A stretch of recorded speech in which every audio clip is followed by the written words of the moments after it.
Janie Lynn, welcome to the Underground Society podcast. How are you? I'm doing well, thank you. Obviously, I welcomed you by your normal name, but what is your artist project called? Opulent. It means luxury. Then you did obviously the stereotypical dubstep thing and turned your YouTube. I know. But, I'm not dumb. I just didn't have the opportunity to just focus on school. A lot of people, I'm sure, don't know what PCB Entertainment is, and your boss, he's done some pretty miraculous things. Oh, man. He's very well known for contributing and being like the main audio director for Call of Duties. He did everything for the original Tony Hawk video game. So crazy. That was like my original like video game that I used to play all the time. I never would have thought like younger me playing that would be in the presence of Keith Aram. What do you do specifically for that company? Walk in, get greeted by 4 dogs. They're the cutest little things, and it brightens up like every actor's face whenever they get a boost of serotonin and just licks them up. That's actually smart for business, I think. It really is. That's a move. Keep that one in the bank.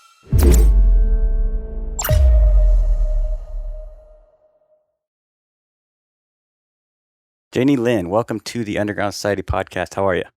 I'm doing well. Thank you. Thank you for having me. How are you? Fantastic. Obviously, I welcomed you by your normal name, but what is your artist project called?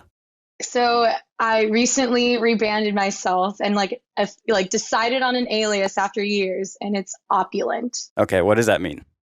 It means luxury. Interesting. And how I came about coming up with that name, I was typing out an English essay and I was literally Googling synonyms for luxury. And then opulent came up, and then it kind of just sat in the back of my head for a couple months. I was like, you know what? I'm opulent.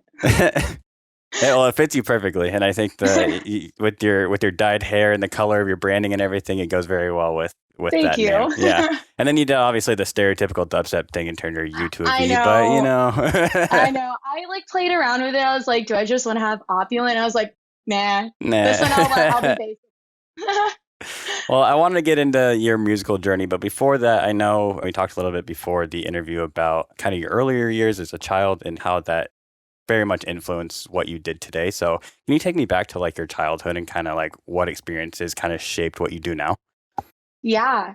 So I grew up as an only child, and Same.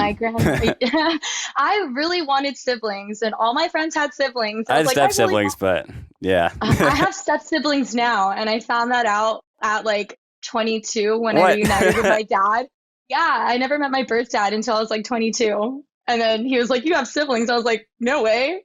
Sick. I've always wanted those. I know, right? But they're like older.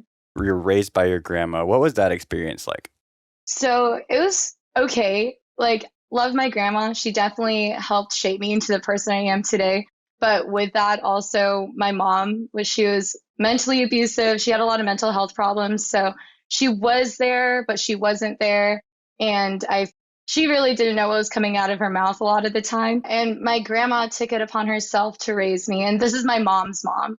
So she put me into a Seventh-day Adventist school. I grew up super, super religious, like go to church every single Saturday.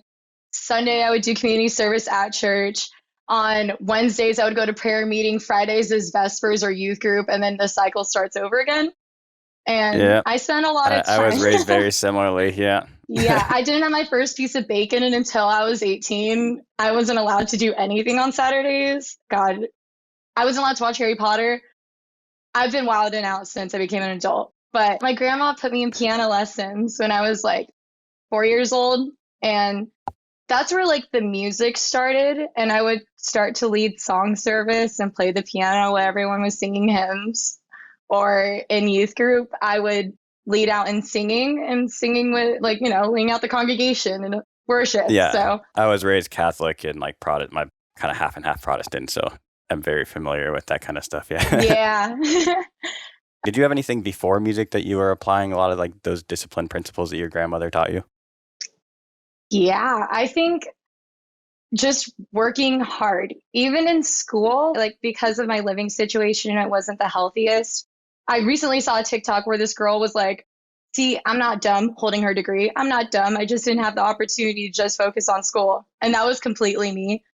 But I think the situation with my grandma disciplining herself, she woke up at 6 a.m. every single day, took a shower, dropped me off at school, she was still full-time working after retirement, and just seeing that, and it was a struggle. It was a struggle to have enough money for rent, for food. That really like now that I'm older, I always think about how she sacrificed everything just to make sure I could live a good life.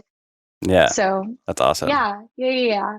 When did the music thing come along then? When did you get interested in pursuing music? Initially, think I had an interest in audio just in general.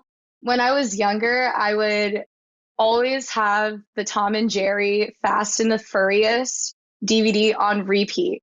And you know, with Tom and Jerry, there's no dialogue, it's strictly Yeah. sound.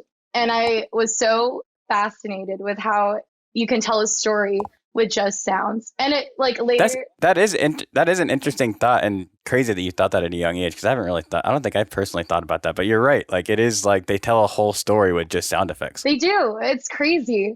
And in that DVD, they had a behind the scenes of how they were making the sound effects. And that's when I learned about Foley. And Foley is when you take regular, everyday artifacts and you like tap on it, or you rip it, or you just jump on it and pat on it. And that could be used for I've heard footsteps. that terminology, but I actually didn't know what that was. So that's interesting. That's when like my interest really did spark. And at a very young Okay. age, I'm Filipino, so I was like knocked in the head to become a nurse. And when people started coming up to me and asking me what I wanted to be, and I said Foley artist, they're like, the What? aunties did not approve. Yeah. Yeah. And then I guess it kind of like later on plays into my interest in EDM music because the beauty is in the beat drop. Yes, you'll have vocal chops, but it's all sound. So Yeah. I think like I saw a post that you actually, I dug back in your Instagram. I saw a post that you posted like a while back, and you were like, one of the reasons, or when you first started getting into engineering, I think it said something about like, you were just so impressed by how like the music is so captivating and again, tells a story without really, being very minimalistic on the vocals. A lot of EDM songs don't have a ton of vocals. So, they don't. And like even yeah. more like the beauty about it is that that even makes music more of a universal language Yep. across like everyone in the world could just sit there and listen to a beat drop and really live in the moment together and not say a word. When did you start, or how did you even get into what you do now, which is what your production and what's your actual title for PCB? Production director. Okay, how did you get into that? And are you using the Foley stuff that you've learned in the past for that job, or how did you So get that opportunity? I guess kind of where it started, I had to take classes and go to back to college. After I graduated high school, I was like, okay, I'll go into my first year of college. I went to a Seventh-day Adventist college, and they were known for Hmm. nursing. Did my first year of nursing, absolutely hated it, dropped out. And 5 years later, 4 years later, I was like, you know what? This is after I started DJing a little bit. I was like, I really want to pursue a career in the audio field. And it's a lot bigger than I had imagined. Like going in there, I thought I was just going to learn about music, but I learned all about video games and like developed sounds for video games or scoring for a movie. It was really cool. And I finished like a year and a half of college there and I got my associate's degree. It was really fast paced. We didn't get a summer. Like it was just clockwork for studying. And uh, Yikes, that's a lot. yeah. And on top of that, I was working two jobs. So it was, Oh, you are see, this is where my 16-hour grandma days, comes 7 days a in. week. Oh my gosh. Yeah. My career, he was like a recruiter for people who are about to graduate. He referred to me for this job at PCB. And I was like, okay, yeah, sure, I'll totally take the interview. I accepted the interview. The interview's the next day, and I'm doing research on the company. And I didn't know it was in LA. So I was just like, oh, that's going to be a pretty big commitment to move Yeah, life. because you're from up here in Northern California. That's when we met. We met Right. years ago in Sacramento. Yeah. Yeah. That's how I got into it. I didn't know how to get into audio because it's kind of a very niche thing, especially when you're trying to go into the entertainment business. People don't really talk about you have to get an applied science and audio degree. What was the name of the school you said again? that you went to? It's called SAE Expression. Oh, I actually went on a tour there because I was actually trying to decide, since they had one up here, I was trying to decide because I'm going to be going to Icon, but I was deciding between either going to Icon for their music business program or SAE actually has a music business program as well. So, Yeah, but I've toured their campuses and stuff, and yeah, they do a lot for like movies and like stuff that you do now. they do. Yeah, that really set it off for me. I wish you went there. We could have been classmates. That would All have been right. fun. Unfortunately, though, I guess it was good that I was able to finish my degree before the school closed. Oh yeah, you mean for the pandemic? No, like Oh, they're in general, done. they're done. Yeah. Oh wow. Yeah. The owner of the property didn't tell SAE that they sold the property, so they were forced to close it down. Damn, Yeah. that sucks. But they have one in Is that Tennessee. that's the one in the Bay Area, right? That's the one Mhm. in what, Emeryville or whatever that was in Emeryville. Yeah, Yeah. yeah. That's the one I toured. That's so it's wild that you went there. Yeah, that's what I want. So a lot of people, I'm sure, don't know what PCB Entertainment is, and your boss kind of go into like some of his previous work because he's done some pretty miraculous things within like the video game, especially video game section. He knows what he's doing, man. Yeah. I can't keep up with him. He's brilliant, has so many ideas. Yeah, he's very well known for contributing and being like the main audio director for Call of Duties. He did everything for the original Tony Hawk video game and went So crazy. That was like my original like video game that I used to play all the time. That's so wild. playing that game too growing up. I was like, I never would have thought like younger me playing that would be in the presence Yeah. of Keith Aram. So yeah, That's so cool. I've heard him tell stories about recording for that specific project in the Tony Hawk game. And he's like, yeah, we would just go to the skate park with Tony Hawk and record the Foley of him grinding on the What rails. the? Yeah. That's so cool. Right? And he has like the whole audio library for that video game. That's It's like insane. mind blowing to me. That video game, I mean, at least for Tony Hawk's career, because I still like I watch a lot of like the podcasts that he's involved with, and like he has his own podcast now and stuff. So I keep up with his career now because I've been such a big fan my whole life. And that video game is really what changed the game for Tony Hawk too. Like that was what really started making him the million billionaire, whatever he is now. That's what really like changed the game for him from like just like a skater bum to like a professional athlete. It really So did. it's cool that your boss was involved with that project.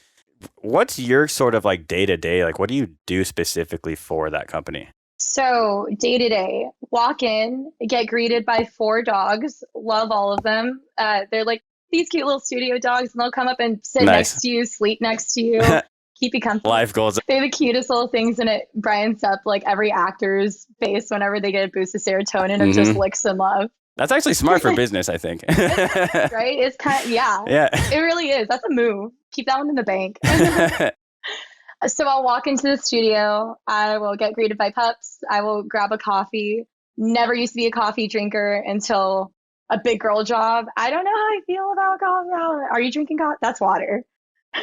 This is definitely water. But yes, I started drinking coffee, I think, when I was a sophomore, like every day drinking coffee when I was a sophomore in high school. And then from October to January, actually, last year, I took like a caffeine break because I was up to like drinking a cup of coffee in the morning, drinking an energy drink in the afternoon. I was consuming like 400 or 500 milligrams. So I need to take a break. But now I'm back to like, I don't drink caffeine every day, but when I need it or whatever, I did before this interview. But I try not to, but sometimes Yeah. I just do it. And it's way better. What time do you have to be at work in the morning? I have to be at work at 9 a.m. 9 That's not too bad. No, it's really not. Like, it depends. If I have a session that's at 9 a.m., then I try to get there at like 8:30 and make sure everything's prepped and clean.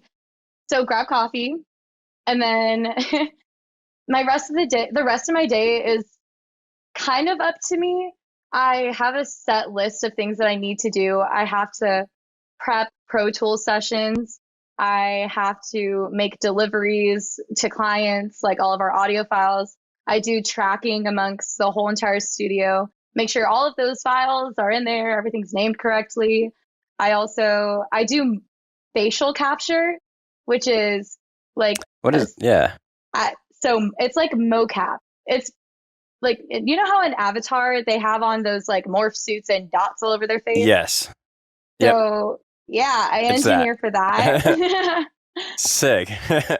But for facial capture, it's just the facial expressions, and we're implementing them into video games. So uh, if I have a session that week, I'll prep that. I assign the actors their characters for that. I kind of run around and put out a lot of fires.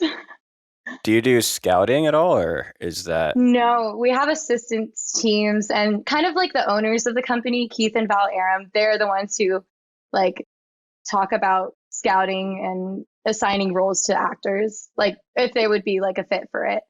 going to SAE and everything? What was like the biggest thing that you took from your schooling that you apply now into what you do every day? I think, oh man. So at SAE, our choice of DAW for learning was up to us. And Oh, that's cool. yeah, it was. So I got really comfortable in Ableton, but when I came over to PCB, the industry standard for any post production is Pro Tools, and now I'm more comfortable on it Right. there. But I think the biggest thing that I took over, that's not really a big thing that I took over. It was just an unfortunate thing, but I have a lot more things under my belt. I was really fortunate to have George Borden. He was one of my teachers, and now I look up to him as a mentor. He told us in class that we can't set our expectations high for what the industry is going to be like. And I know this isn't like a technical practice, but it is like a mental thing that's always stuck with me, that like the industry is very unpredictable. You might not get the job that you want right off the bat, and you're going to have to break your back and put in the sacrifice and do your due diligence before you really make it big. And I that's something that I really took with SAE. They really encouraged us to not stress out about it. You are doing some creative stuff, and obviously you have your artist project too, but you're doing a lot of admin stuff as well.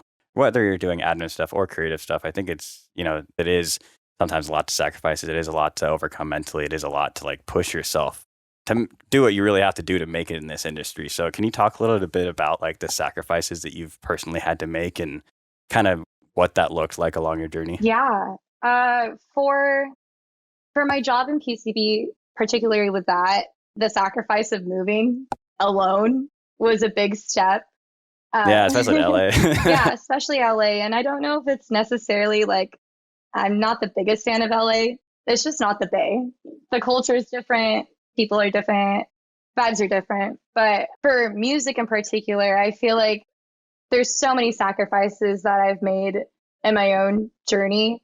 The creative part with DJing and making music, that's not really a sacrifice to me. That's something that naturally I love to do in my free time. And very happy that's turned into what it is now and excited to see where it will go. But I think a big sacrifice that I had to make was just my friend group and the energy that I surround myself with, because I've had friends for 10 years and we're not friends anymore, or really good friends for just a year, and our lives just didn't line up. I try my best to really put, of course, I'm going to be a friend to everyone, and you got to be nice to everyone, but also keeping. And you do a good job at that too. Every time I see you out and about, you're always hello this person, hello this person. You always have a smile on your face. You have good energy when yeah. So you're good at that part. Thanks. But yeah, no, I've just seen friends and people that I know get lost in the sauce in the industry, and that alone is a factor where I'm just like, I can't associate with that. I can't be near that, especially like with a mom growing up who had like addiction and stuff. Like I vowed to myself to not take that road. I align with one of your parents having an addiction problem too. I won't go into details about mine, but I also grew up with that sort of environment. Luckily, it wasn't. I don't think as severe as yours, but I have a very similar story. And it's a lot to go through when you're in that position as a child. It's a lot, and when I was younger, I didn't know that it wasn't normal until I got older, and I No, was me like, too. Yeah. Yeah. And I look back now and I'm an adult and I like see other people's lives and, other people's childhood and they're like, oh, wow. Okay. I had a much different experience.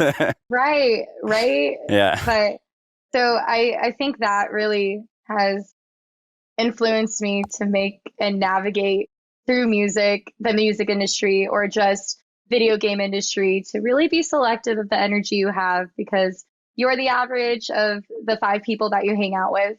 And you want to preserve that as much as you can. Yeah, be extremely selective about who you put yourself around. Because you were raised in a religious background and stuff, do you still have connection to that? Are you still, would you consider yourself a Christian or anything, or you kind of move past that? I don't know what I like resonate with when it comes to religion. I don't practice it anymore. Like, I love bacon, and I wasn't allowed to eat that back then. All due respect. I do like keep in touch with like a lot of my friends from that because that's like my childhood. Those are the people who were there through it. So no, I don't practice it anymore. But I do believe that there's a higher being. There's something out there. Yeah. Okay. Yeah. Yeah. I was going to ask because, walking through, weeding people out, and especially when you're, a parent has an addiction or anything like that, going through that much stuff, especially at a young age, that's something that helped me was the connection that I had, that I'm a Christian myself. So it's good that you also still remain close with like the people that were, in your childhood. The people that you had to weed out, do you think that those type of people fit the description of like someone who you would want to surround yourself with from, this point forward? Honestly, I haven't had to part ways with anyone from like, yeah, I think because we all grew up in the church, like our morals are just so aligned. And the people who I've had to fish out or just like I don't keep in touch with anymore. We went to the same school and it was religious, but they didn't practice it like as much as like my friends from my home church and I did. So, yeah. What specific experiences taught you that you needed to start weeding those type of people out if you wanted to become successful? And share as much as you want, but I will go into this. Is there any specific examples? Yeah. I was in this relationship with a guy and I met him through one of my DJ friends and I ended up dating that guy and they were doing cocaine every single day. Mm. Every single day. Yeah, I don't like when people do that. I try and distance myself from that. And I didn't know that that was a thing until after I was in the relationship. So seeing that, and also like my ex-boyfriend, he wasn't the nicest person. He told me that I'm never going to get anywhere with music. He told me that dubstep was shit. And I was just like, okay, I think this is an issue. I know. I think that was like a pretty big turning point in my life. And I like was able to recognize and see that these people aren't serving me. And after that point in that relationship, everyone else who I don't know, like they just kind of started distancing themselves, or I started like it just life was taking us in different directions. When that started to happen, was it kind of just like, did it happen naturally, or did you have to like actually like part ways and cut ties with people and like stop responding or stop being like actually associating with people? Was it like a natural progression, or did you kind of have to go through that process? Yeah, it was honestly very natural. I remember like distinctly sitting in my car and like I prayed to God and I was like, please take out the people in my life who do not serve me or serve you. And it happened so easily, so effortless, like it didn't hurt at all. And it's like kind of like a mutual understanding between both ends. I'm assuming. I haven't really asked them like, hey, how are you doing? Or like, how you been? But it happened naturally. I've had the experience both where it does happen naturally and that's okay. And it's kind of nice that way. But I've also had the times where like I actually had to like cut people out and like actually just, like let them know like, hey, I can't associate myself because of this. Like, I don't know what you want to do about it. And if they don't want to change, like having that conversation is super tough. Have you had to have conversations like that with people? No, I haven't. No, lucky you. I haven't. No. It's either Good. like a person like moves or we just stop talking. I haven't had to have that tough conversation. Yeah. And I'm sorry that you had. Hard when that happens. Yeah, it's all right. What do you think has happened as like a result from, those people exiting your life and you able to continue pursuing your passions and your goals and stuff? What do you think was like the biggest change since then within yourself?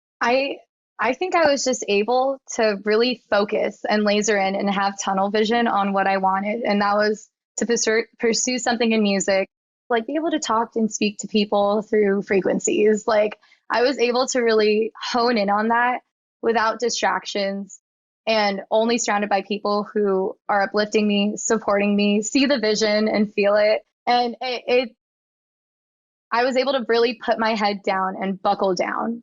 I feel like that's like the biggest thing that I saw within myself that I didn't know I was capable of. I really didn't. Did you go through like a season of like what I call like the season of no, where like you had to like say no to going out so much, you had to say no to like drinking, or you had to say no to certain things so that you could actually take that time to focus? Yeah, there's a Yeah. lot of What was that times season like for you? I feel like I'm torn whenever that happens because I am such an extrovert and I love spending quality time with my friends, but also like I love doing what I love. And those no seasons, I have a serious case of FOMO during it. Same. But it's like okay because like and then I don't know. If I'm being realistic, like I'll be sitting and like DJ, I'm just like, ugh, I'm not even like in the mood to do this right now, but I have to and I want to. I know I want to, but the wanting to hang out with friends is just blinding me a little bit. It's not the easiest thing to go through in no season. Yeah, definitely not. Do you think that any friendships, back to kind of us talking about friends leaving your life, do you think that was like cause and effect? The cause of you going through that season of no was losing certain friends in your life? Yeah, definitely. Yeah. Yeah. That's what Definitely. I'm afraid of. Like, I'm like, man, like, I kind of like the people who stay around me and are okay not talking to me for like 6 months. Those are the people that are going to be there forever. But it's hard to like lose some of the people that are like, we're not like hanging out or like going out drinking every weekend. Like, like, what relationship do you have at that point? Right. You can have fun playing board Yeah. games and a sober night, you know? And I love Yeah, exactly. Yeah. What would you say are some of the other sacrifices that you've had to make to, become successful other than like cutting people out of your life? time is a big sacrifice. Like if you're like SAE taught me a lot, yes, but if I want to learn how to make a specific saw or synth, I'm gonna have to take the time to look up like YouTube tutorials or really do my research on how to do it and practice it and implement it. I feel like that's just another time alone and studying things in your own time too, because we're all in control of our schedule, like or to a certain extent. Like that's a sacrifice and a habit that is something that I feel like I've done better at. There's always room for improvement too. So Piggybacking off of the room for improvement, I know you also mentioned that you struggle with being too hard on yourself. yeah, What has that journey been like for you? I feel like I'm my worst critic, and that's such an unfair thing for me to say because like we're the ones who are sitting there listening to something on repeat, knowing every single detail about it. We have such an intimate relationship with sound in our song or the track or just the plugin alone. We have such a deep connection with it that we try like I personally find myself finding and picking the flaws out of it to where it's hard for me to enjoy. And that is something that I'm still growing in my relationship with music with, that it's okay. Don't be hard on yourself. That little fact about just like having that intimate relationship with sounds is quoted from one of my professors at SAE, David Lowery. And he was telling us that like that's something that you're going to have to come to peace with. And that's something that you're never going to be able to change. Why do you think, in your opinion, people hold themselves at such a high standard and try and like any work that or not any work, but a lot of work that people do that's just like it's almost hard to be good enough to themselves? Right. I don't know why people, maybe it's because we ourselves have never seen ourselves outside of our body. I feel like it's really easy for us to like just towards other people, like you're doing so beautiful, you're doing so amazing, but we're living in our own conscious, dealing with our own thoughts. And I feel like that's why it's hard for people to, and myself included, to really appreciate and acknowledge all that you've Especially done. if you have a larger vision too, right? It's Right. like hard to it's like, okay, I'm not at that end goal that I envisioned for myself, but I'm here and I've accomplished a lot, but it's like, how do you celebrate while you're on the journey is something hard to figure out. It is. I feel like present day, I've done a lot to where I can like reflect back on shows or events that I've played for and be like, wow, I remember when I was stressing out, but now I'm really happy about it. Like, Yeah. it takes I some mean, time. do you think that, holding yourself at such a high standard has come at a detriment at all or like held you back at all at a certain point? Yeah. How so? How so in your own experience? Like, I'll start a song and then I won't touch it because it stresses me out. And I have so many unfinished songs still, but that's my goal this year. I am going to be releasing a song, but Sweet. that alone. Do you have anything released yet? No, I don't. I Oh, have, sweet. yeah, I have like a lot of unreleased things sitting in the archive. And this is the thing that I'm learning with myself is that just put it out there. Like, stop being a pussy. You can do it. Trust me, when I started the podcast, I hated listening to my voice back like over again, like editing and stuff. I was like, I'm not putting this out into the world, but like you just kind of have to do it. And then over time, you're like, get more confident and you become better and better. But it is a scary thing to put out your first piece of work, especially. It is. And like, of course, you're always thinking about, I mean, like, I will think about like, I hope people like learn, like love this. I hope it's just like is good enough. But I feel like as long as I know it's good for me, then it doesn't matter what I put out there. What have you done to like work on that relationship with yourself so that it's not so much of a detriment and you kind of know your limits? Create a system.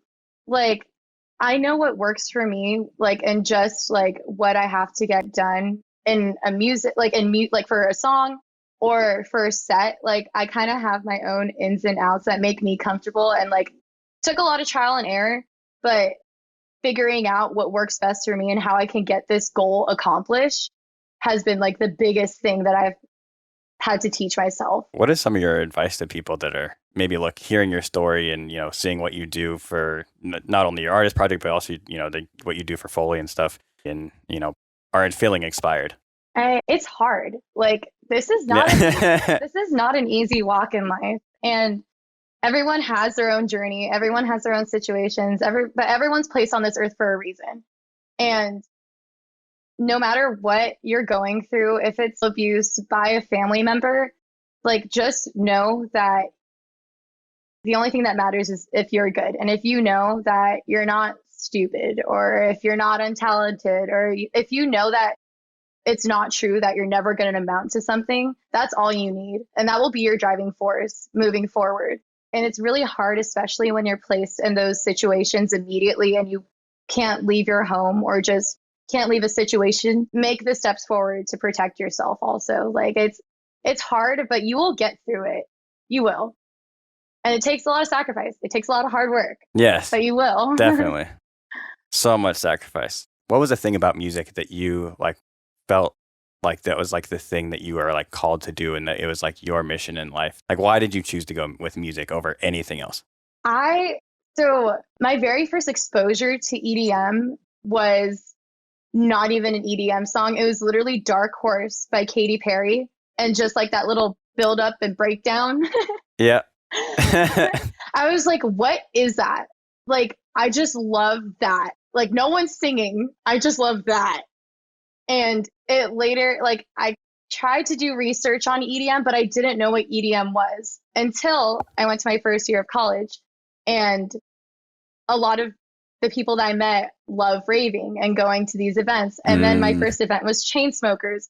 And it kind of naturally just stuck with me. And I love attending them. And I love now being a part of it and contributing to experiences. When I decided to really delve into DJing and EDM and producing, I was going to come down to SoCal for Thanksgiving.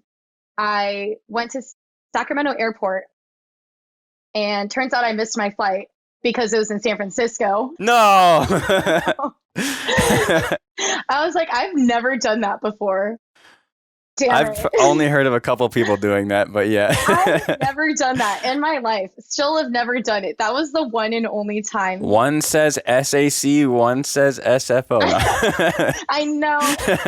This was honestly the biggest blessing and the best thing that could have ever happened to me. I walked back to my car after finding out that the airplane's not even there. It's in San Francisco. Hmm. And I was like, you know what? I'm going to turn this day around and I'm going to buy a controller. So I like still inside the airport parking lot. DJ controller. Yes, DJ controller, sorry. It's like the DDJ 400, 4000. I don't know. It's really cute, really portable. Love it. I like sat in my car and I went on Amazon and I ordered it.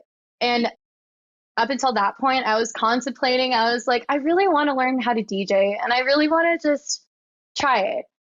And I ordered it, started driving down to LA, and I was listening to music and I just like started crying. It was the most overwhelming feeling of just like I felt like I was meant to do this and be a part of this. And I was listening to songs and like in my head I could hear buildups that meshed up with it, or like this would be really cool to bring it in there. And I literally cried for like 6 hours straight. I got to my friend's house. Don't worry. When things happen like that, I know exactly where I've had similar experiences, and it's I think that's when you know that you've found the thing that you were put on this earth to do. Yeah. Is when it actually can put chills in your arms and bring you to tears. I've cried so many times just over happiness, over stress, over like when they literally say blood, sweat, and tears. The tears are actually there. They are. They are. The floodgates are fucking open. Yeah. So I'm really happy that you've had that experience too, because it's like almost a euphoric moment, you know? It's like, it's literally euphoria. And I had such a sense of peace and just like, this is it. I, there's no other way to explain it. Feeling that too, I think helps you overcome, like, at least for me, it's like, really helps me have faith and like overcome any imposter syndrome that I may have too. Yeah. Yeah. Right. Like, I think it really like that, having that feeling, like it really adds to like me, like being like, okay, I don't get this feeling over anything else. This like has to be the thing that I'm supposed to do. Like, Mm-hmm. It's really relieving too. once you started, learning how to DJ and stuff, what was kind of like your first steps of like getting into that? Like you bought a controller, then what happened after that? At that point, I was working as a hostess and a busser and a server at a restaurant. And literally, I would just go to work. I would stand there and I would like turn to the people. I'm like, I'm really excited to go home and DJ. They're like, okay. Okay, Janie, you do that. And then I ended up DJing our restaurant Christmas party that same year. It was a lot of fun. But my practices and like what I did to really learn is that I would just go home and take time and just sit with it and play with it. It did not sound good, but it was really fun. And I look back on those moments when I was learning, I'm like, wow, I love this that much to really just dive into it. Yeah, sit here and suck indefinitely until I actually make it work. Yeah. When I started feeling a little bit more confident with my songs and my transitions and like chopping, I would take videos of myself and I would post them on Instagram, on my Instagram stories, but I would tag the artist of it.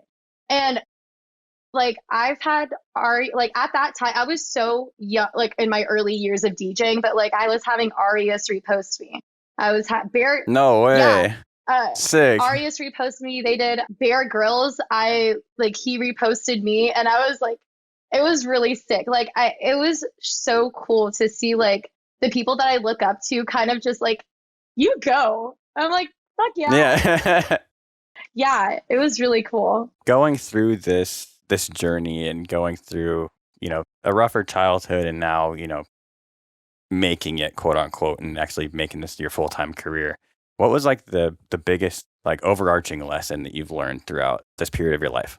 Enjoy being in the present. Like that's like my biggest thing. I do worry about the future, and like it's hard not to worry about the future, but also the future is never promised. So really being present. Hard as fuck to keep yourself present. It is hard. It really is. But that's something that I feel like I've really done good, like especially this year, and being at PCB, like being able to work within the walls of legends really taking in all their information. And then when it comes to DJing, really sitting down and being present with the set, picking all the songs, fine tuning everything. That's like the biggest overarching lesson that I've learned, is that it pays off a lot more to not stress about the future and just be here. I agree. Talking about the future, what's coming up for you in the future? What do you got planned if you could be promised a future? I want to take a dry pre-workout shot with Kai Wachi. We go gym. I want to do that. And I want to take a shot of it with Kai Wachi before going on an EDC stage. That is my future. Like, that's what I want to do. I like the goal. I like it. I like it a lot. Based off that response, I'm just curious, are you looking at becoming, being a touring artist someday, or are you looking at continuing what you're doing now with the Foley stuff? Or like, what do you want long term as far as your career, if you could have any career you want? I don't know. I know I definitely want to do music. That's for sure. Like, that's already set in stone. But I also love Pixar, and I really want to work for Pixar. And I think like just being able to do Foley for Pixar would be so cool. What makes you want to work for them? Just how much their movies made me feel like I wasn't alone. Like when I was younger, I would play Pixar movie, like Ratatouille in the background. Like Pixar was always there for me. Same with music though, because I'll fall asleep to music. Like they were both there for me. I just love Pixar though. There's something about it, like being a part of that story, and I don't know, inspiring other people in a different way is so cool. And plus it's in Emeryville. Yeah, true. Actually, I forgot about that. Yeah. So you're unsure about what path you would like to take for the future. If you got the opportunity, would you want to become the touring artist thing? Would you take that opportunity if it came to you? Yes, I would do that. I would do that before Pixar. I honestly would. Where can the fans keep up to date and follow along that journey of what does come next for you? Yeah, the only social media that I am currently really active on and posting everything that's relating to Opvlent is on my Instagram. I have a Linktree link inside of my bio. You could keep up with me on there any time of the day. I'll be posting on my stories. Where are you most active? Instagram. Okay. Yeah. I wanted to do a little bit of gaming, but that's a lot. Yeah, gaming, that you're talking about like streaming and stuff? Yeah. Yeah. Streaming is a lot. You have to put in a lot of hours for that, like to be a top streamer too. You do. They be breaking their backs too. Everyone's breaking their backs. We're all just trying. We out here grinding. Nothing less.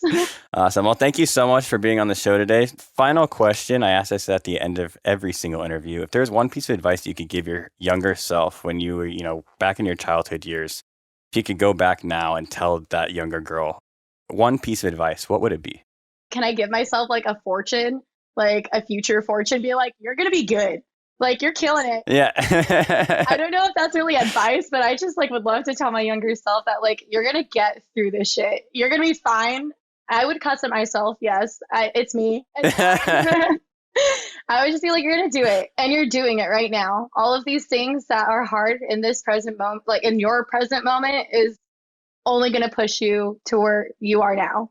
So like, you're killing it, little Jay. You're good. Awesome. Thank you so much again for being on the show. I really appreciate you giving me your time and for answering all the questions with such transparency. Thank you for having me. It's such an honor. Like, God.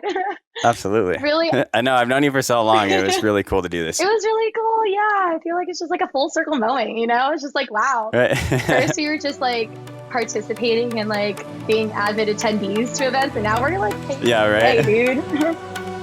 Doing the damn thing. Well, I'm proud of you. So Thank keep you. on trucking. I'm proud of you. Keep doing what you're doing.